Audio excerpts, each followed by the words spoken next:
Hey guys, so as I ride back from the beach on my another century this month, I'm going to talk to you about overindulgence. And I'm not trying to fat bash, and I'm a person who has overindulgence myself, but I want to discuss this topic and bring it to light for you.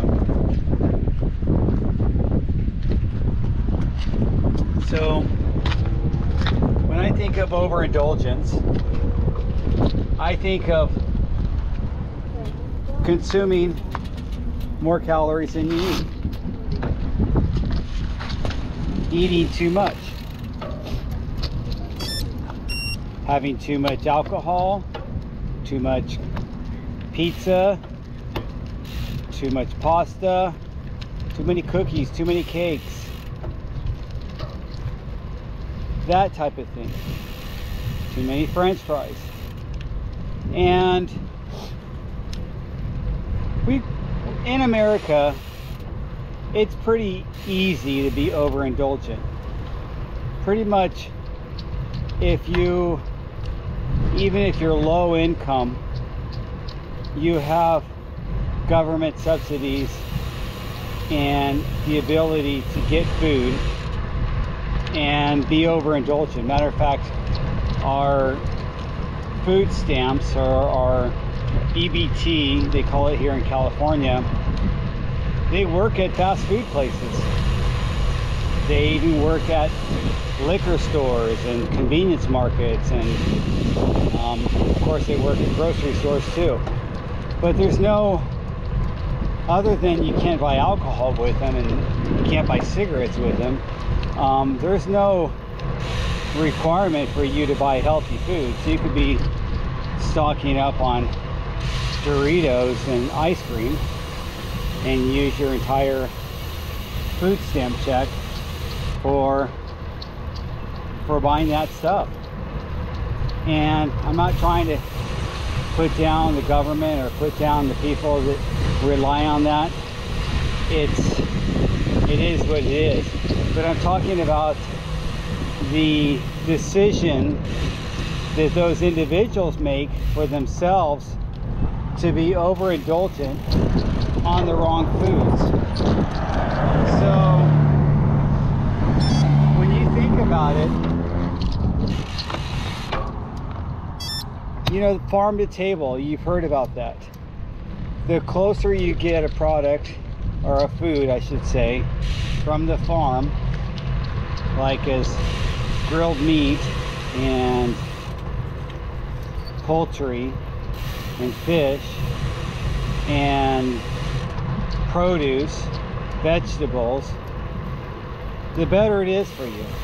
The more you process it, the more you make it instant or make it more savory, I guess, the more chemicals it has, and the worse it's for you. And there's been multiple books written about food addiction where they've actually found out some brands put additives in there to make you addicted to their foods or their drinks. How long has Coca-Cola been around? In the very beginning, Coca-Cola actually had cocaine, which we know cocaine is addictive. So when you think about that, what is the hardest thing for a lot of people to do is not the exercise, it's the prevention of overindulgence. They will work out, but when they're not at the gym or on their bikes and busy working, they're just stuffing their face. They're emotional eating, they're comfort eating, whatever you want to call it. But we have a real issue with overindulgence in the United States. I would say more than other countries. And people think, yeah, Americans are big because we're fat.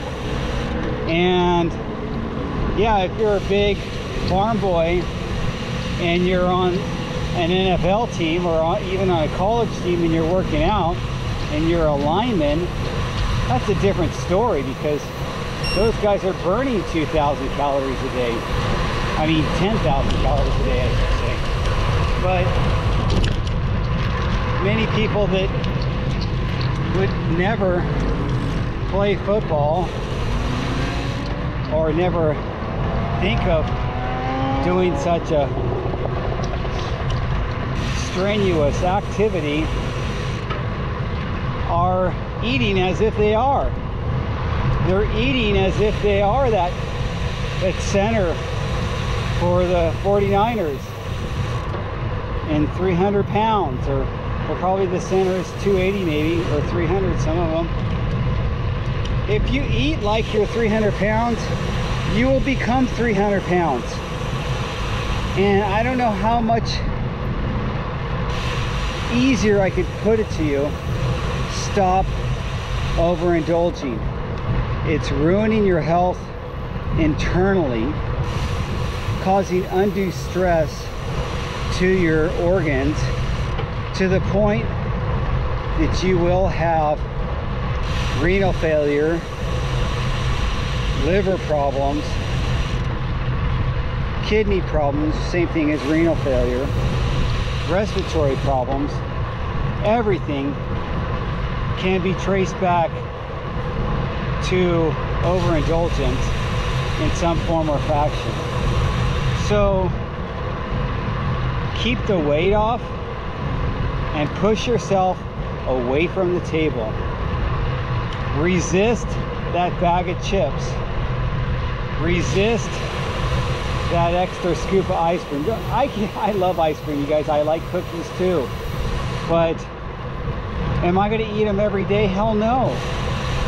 Am I going to have a cheat day? Yes. Am I going to have more cheat days than I have strict days? No. Cheat days one day a week. And if I can go one day in 2 weeks, that's even better. If I can go one day in a month, that's even better. And I will tell you, you guys, how I eat. I eat salads every single day, raw vegetables every single day, grilled meats and poultry every single day. My staples are farm to table. That's what I live on. So if you think about it, some of the best things you can do for your health is eating healthy and not eating all the crap. And don't think that something that's gluten-free or whatever the latest fad is better for you. It's not. The Atkins diet, the Atkins bars, all that stuff, those, yes, you can go keto, yes, you can fast, but I mean, fasting is probably one of the better things to do, because it's the opposite of overindulgence. But you have to do it properly. Keto, you have to do that properly too.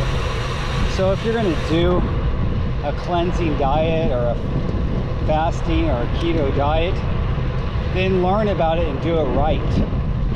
Don't just half-ass it, because the results, if you're overindulging because you've half-assed it and now you're eating a whole pound of bacon for breakfast because of your keto diet, and next thing you know, you realize you're still overweight, but now you've got all this extra saturated fat in your system, I don't think that's going to be good for you.